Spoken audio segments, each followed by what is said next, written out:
আজকে আপনাদের এমন একটি জিনিস দেখাবো যেটি দেখার পরে আপনাদের জীবন নিয়ে আর কোনো অভিযোগ থাকবে না। দয়া করে আমার এই ভিডিওটি শেয়ার করে দিবেন, দিয়ে সবাইকে দেখার সুযোগ করে দিবেন। আসুন আমি দেখাই। আসসালামু আলাইকুম ভাই, ভালো আছেন?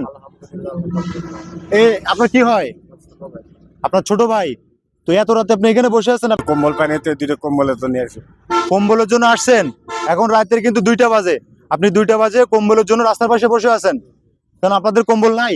জি না, কম্বল নাই আমাদের। আচ্ছা, ওকে কথা বলতে পারে না? দর্শক আপনারা দেখেন, প্রতিবন্ধী একটা মানুষ, সে কিন্তু কথা বলতে পারে না, সে কিন্তু পুরোপুরি ভারসাম্যহীন। ভাই একটু দিকে দেখান। আচ্ছা, একে জন্ম থেকে এমন না? দেখেন দর্শক, আমি যদি এর থেকে ভালো থেকে থাকি, আল্লাহর কাছে শুকরিয়া আদায় করবেন এবং পারলে এমন মানুষের পাশে দাঁড়াবেন। আল্লাহ কিন্তু আপনার প্রতি সন্তুষ্ট থাকবে। এখন আমি জিজ্ঞেস করবো যে তার কি প্রয়োজন আছে। আপনি দিকে এগিয়ে আসেন, কাছে আসেন। এখন আমি কি করতে পারি আপনার জন্য বলেন? আপনি আমার জন্য সাহায্য করতে পারেন, উপকার করতে পারেন। আপনার জন্য দোয়া করবো, 10 জনের জন্য দোয়া করবো। আমার এই ছোট ভাইটা প্রতিবন্ধী, জন্মতে প্রতিবন্ধী, এর মানুষ করি। অসহায় মানুষ, কথা বলতে পারে না, চলতে পারে না, পেশাব পায়খানা সব কাপড় করে। আচ্ছা, রাত্রে কি আপনারা খাবার খাইছেন? খাইছে, আমি কি খাবার দিব এখন? খাবার খাবো। আচ্ছা, আমি ওনাকে খাবার খাওয়াচ্ছি। আর আপনাদের কম্বল হইলে হয়, তাই তো? তাহলে তাকে আমি একটা কম্বল দিব। আর আমি আপনাদের এখন খাবার খাওয়াবো। খাবার আমি খাওয়াবো না, খাবার খাওয়ানোর মালিক হলো আল্লাহ। রিজিকের মালিক কে? রিজিকের মালিক কে? আল্লাহ। আল্লাহ। আল্লাহ আপনার জন্য আজকে রিজিক পাঠাইছে। আপনি কি খুশি? সন্তুষ্ট? সন্তুষ্ট? আচ্ছা, ঠিক আছে। আপনাকে দোয়া করি।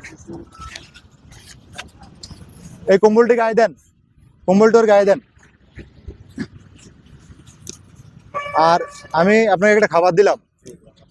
আপনি কি খুশি হয়েছেন? খুশি, শুকর আলহামদুলিল্লাহ রাব্বিল আলামিন।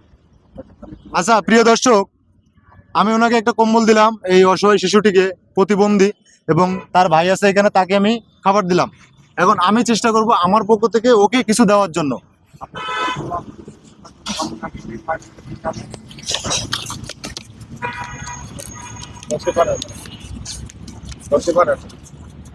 তোমার পকেট কোথায়?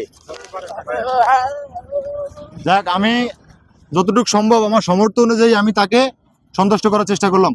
প্রিয় দর্শক, আপনারা যদি আমার মতো এইভাবে অসহায় মানুষের পাশে এগিয়ে আসেন, তাহলে কিন্তু পৃথিবীতে কিন্তু এই অসহায়ত্ব থাকবে না এবং মানুষের কষ্ট অনেকটা লাঘব হয়ে যাবে। ধন্যবাদ।